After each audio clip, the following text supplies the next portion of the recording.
Olá, querido aluno. Boa noite, tudo bem? Então, hoje nós vamos falar a respeito do trabalho.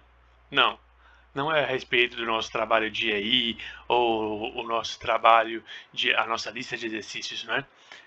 Vamos falar a respeito do trabalho na física, tudo bem? Mas antes de definirmos o que é trabalho, nós temos que definir o que é direção e o que é sentido. Então vamos lá. Direção é a reta onde o vetor está localizado. É a direção, as direções possíveis são diagonal, horizontal, vertical. Então, se eu tenho uma reta qualquer, ela pode estar na horizontal, ela pode estar na vertical, ela pode fazer um ângulo de 60 graus com a horizontal, ou ela pode fazer um ângulo de 45 graus com a vertical. Então, se eu quero representar aqui 60 graus com a horizontal, eu represento assim. Se eu quero representar 45 graus com a horizontal, eu represento com a vertical, eu represento assim. Tudo bem? E o que é sentido? Vamos lá. Sentido trata-se para onde o vetor atua, de acordo com sua direção. Assim, os sentidos podem ser para a direita, para a esquerda, para cima, para baixo, leste, oeste, etc. Então, vamos pensar nos vetores que nós fizemos antes. Vamos pensar primeiro no vetor da horizontal. Com relação a esse vetor da horizontal, ele pode ser um vetor positivo, né, onde ele vai apontar para a direita, ou ele pode ser um vetor negativo, onde ele irá apontar para a esquerda. Podemos trabalhar também com um vetor vertical, onde nós já sabemos que o sentido positivo está para cima e o sentido negativo, convencionalmente, está para baixo. Então, positivo para cima e negativo para baixo. Então, lembrando que direção é a orientação. Se está na vertical, se está na horizontal, se está na diagonal, quantos ângulos está fazendo com a horizontal ou com a diagonal. Já o sentido trata se ele está no sentido positivo ou negativo, se ele está indo para a esquerda, se ele está indo para a direita, para cima ou para baixo, leste, oeste, etc. Vamos pensar aqui em um exemplo do dia a dia. Suponhamos que você ligue para o seu amigo. E aí seu amigo atende o telefone e fala assim, cara, eu estou na matinha, o sinal vai cair já já. E aí você fica sem saber, né? Pô, cara, será que ele tá na matinha e no sentido Justinópolis ou ele tá na matinha sentido Praça de Neves? Porque, por exemplo, se você quiser ir na casa do seu amigo, se ele tá no sentido Justinópolis, com certeza ele não vai estar lá agora.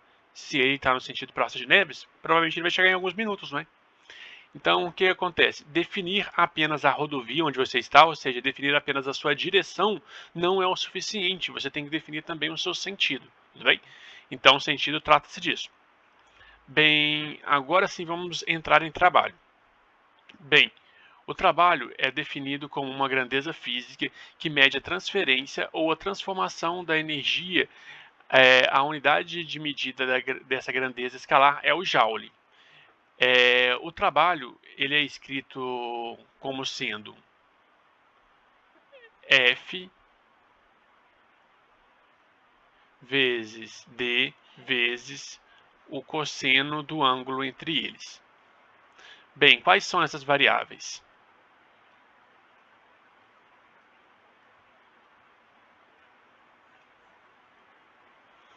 F trata-se da força, que será medida em newtons.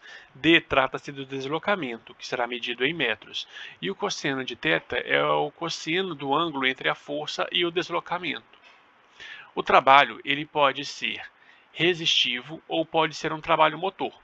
Quando a força e o deslocamento possuem a mesma direção que o trabalho, é definido como esse sendo um trabalho motor. Porém, quando o trabalho e o deslocamento possuem a mesma direção, mas sentidos contrários, o trabalho é definido como trabalho resistente. Vamos pensar em um exemplo aqui do nosso dia a dia. Suponhamos que nós temos um veículo.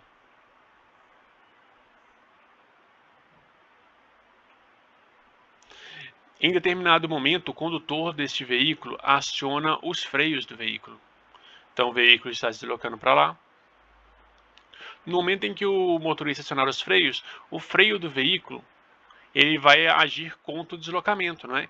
Então ele fará uma força resistiva, será contra o deslocamento. Então nessa situação eu tenho que o trabalho realizado será um trabalho resistivo, resistente, pois ele será contra o deslocamento. E eu também tenho uma situação em que eu vou ter um veículo se deslocando.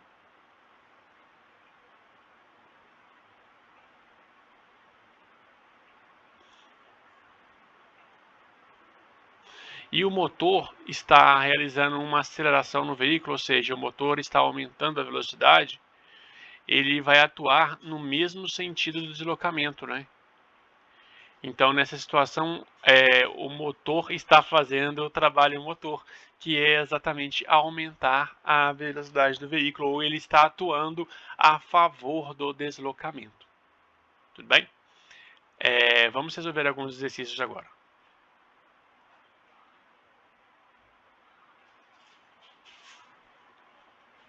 Primeiro exercício aqui. Uma força constante de 10 newtons produz em um corpo um deslocamento de 1 metro no mesmo sentido da força. Calcule o trabalho realizado por essa força. Então, vamos imaginar uma situação qualquer, tudo bem? Tem aqui uma reta horizontal. Sobre essa reta aqui, eu tenho um objeto qualquer. Suponhamos que esse objeto esteja se deslocando para a esquerda, tudo bem? E a força vai atuar no mesmo sentido do deslocamento.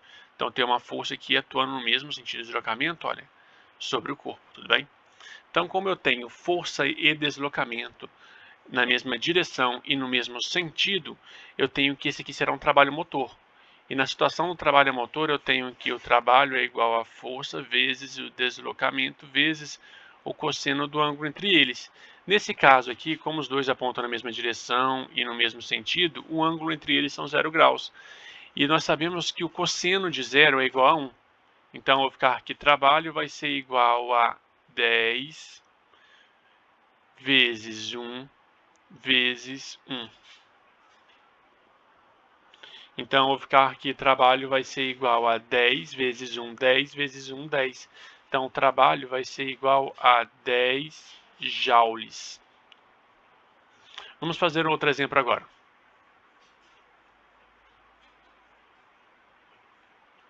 Um bloco de massa igual a 5 kg é levantado a uma altura de 10 metros.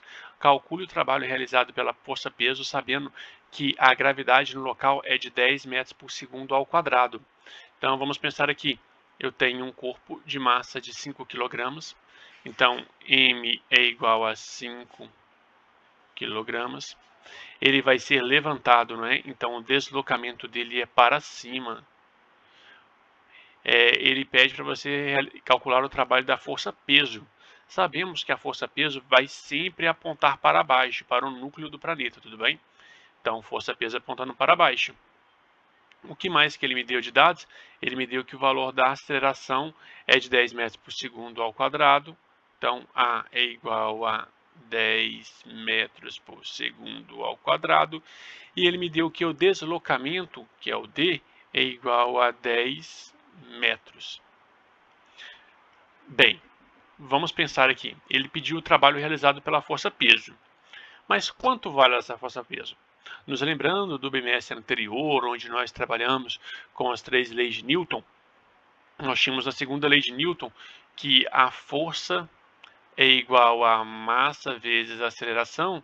E aí, para o caso especial da força-peso, nós podemos chamar ela de apenas P, e nós vamos ficar com a massa vezes a aceleração, que nós vamos chamar carinhosamente, nesse caso, a aceleração da gravidade, que é G. Então, nós ficaremos com P igual a mg, ou Minas Gerais, onde m é a massa e g é a gravidade. Então, peso aqui vai ser igual a 5 vezes 10, que é a aceleração da gravidade da Terra, tudo bem? Então, o peso vai ser igual a 50 newtons. E eu tenho que, nesse caso, o cosseno do ângulo entre a força e o deslocamento vai ser menos 1.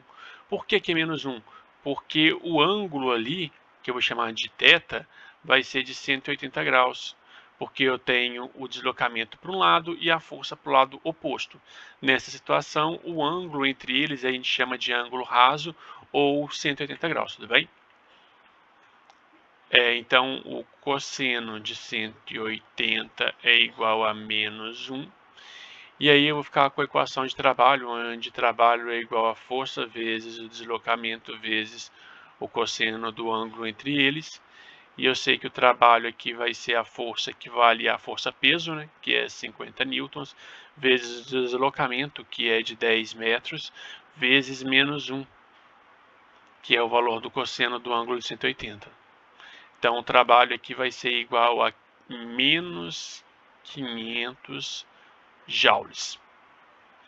Então, nesse vídeo nós iremos encerrar por aqui. No próximo vídeo nós iremos seguir fazendo mais exemplos. Até já!